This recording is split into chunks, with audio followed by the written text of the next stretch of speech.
let's shift gears. Let's talk about the NSF and I-Corps, which I know has been a fabulous success. And actually in New York, Columbia is part of one of these I-Corps programs.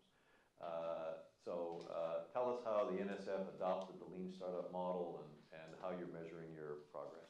So just for background, this lean launchpad class, which I teach here, Stanford, Berkeley, taught a couple hundred other places now, has now been adopted by the National Science Foundation as the basis for commercializing all science in the United States, period, end of discussion. And how this happened was, when I first taught the class at Stanford, I decided to blog the class, because it was a science experiment. And I would write about, here's what I taught in class 1 and 2 and 3, and even my co-author, Bob Dorff, that was the most boring blog series I ever wrote, because, you know, here's what I did, here's what worked, here's whatever, but I thought there might be somebody reading it. And about 30 days after the class ends, I get a phone call. You know, ring, ring, ring, hi, Steve, you don't know me, I'm from the US government, we need your help. Now, because I'm a smartass, I went, hey, you know, the government got my help for 4 years during Vietnam. I'm kind of done, you know. Who are you? He said, well, I'm, you know, Errol Arkulik. I'm the program manager for the SBIR program and NSF, and, you know, and blah, blah, blah. He started talking. I said, what's the NSF? And like, you can just hear. He said, National Science Foundation. I said, what's that? Now, for those who don't know, it's a $7 billion government organization that funds all basic science research except for medical in the United States. If you're a university professor or grad student doing basic science, the odds are you're going to apply for an NSF grant. And what you may not know is Congress 30 years ago required all government research organizations, NSF, NIH, DoD, DARPA, etc., to put away essentially 3% of all their funds for any scientist who wants to commercialize any technology that they've invented.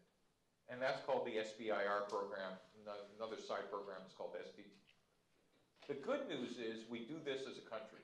The bad news is Congress never bothered to ask in those 30 years, so how are you doing with those investments? Because essentially we've been giving away cars without requiring driver's ed. And the returns have been horrific. Why? Because you give scientists $500,000. What are they going to do? More science. But not really know like how to build a company. And so when Errol read this stuff, he said, you've just invented the scientific method for entrepreneurship. And I would have never made that claim. But he said is, what you're requiring your students to do is hypothesis testing. Well, Steve, scientists have spent their whole lives hypothesis testing. You're just making them do it outside the building. So why don't you put together a class for scientists and engineers? Make a very long story short, we prototyped the class, and then it was so successful, we taught University of Michigan and Georgia Tech how to teach it, and then we taught 11 other universities, including Columbia, to be part of the program. We now teach 400 teams a year in the US who want to commercialize their, probably one of the largest incubators, accelerators in the country, or right up there, on how to commercialize their science. And what happened about a month ago is I got a call that says, well, we've kind of changed the program. Well, what happened? Well, for the last couple of years, we've been holding this, what's called the NSF Innovation Corps. It's been voluntary. That is, if you wanted to get an SBIR grant, you didn't have to take this class. So we have data now going back 30 years about how successful have been those people who didn't take the class. That is, when they apply for a grant or venture capital funding, what's their success rate? And the answer is unchanged about for 30 years, 18%. Well, why are you calling me? Well, we just actually got the data from what happened to the people who took the Innovation Corps. What's their percentage success? 60%. And they said, we just stopped the program for the people not taking the class because we believe it's unethical to continue the experiment.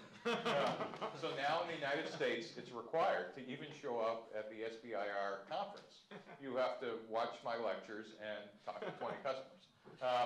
And so that is some real data. Now, by the way, with all the caveats, funding isn't an indication of success as a company and blah, blah, blah, but these are peer-reviewed, you know, this is a peer-review thing, so there is some meaning that there's probably some value in taking this class and doing this process. What happened though is So the National Science Foundation adopted this, then ARPA-E, which is the Energy Department, adopted this for commercialization. And then I got chased by a school called UCSF that teaches life sciences. And they said, we want you to do this class for life sciences. And I said, it won't work for life sciences. You know, it's, you know, you have a target and you build a biologic drug for oncology that is a cure for cancer, and all you need to do is figure out where the bags of money go. You know, what do you need? Customer development or lean startup process. And they said, Steve, you really don't understand how this works, do you? I said, no. They said, well, what you just talked about is a very small corner case about all the money being invested in, you know, therapeutics, diagnostics, devices, and digital health. And in fact, that life sciences venture capital has just collapsed in the last couple of years because no one's making any money. The problem is we were investing in all this stuff, and we really were investing in all the science without, again, asking them, do they understand anything about business? We've just run this experiment, doesn't work. Sounds a little like the experiment you were running for the NSF. So, make a long story short, we're now offering this class for life sciences starting October 1st. And this time, instead of waiting for the results, the National Institute of Health is sending their own teams here, and hopefully they're going to adopt this program for how we commercialize life sciences in the United States in 2014. And so my goal is to change how all of our government research organizations commercialize our basic science. And after that, I don't know, I'll rest on the 7th day or something. But it's been kind of a lot of fun.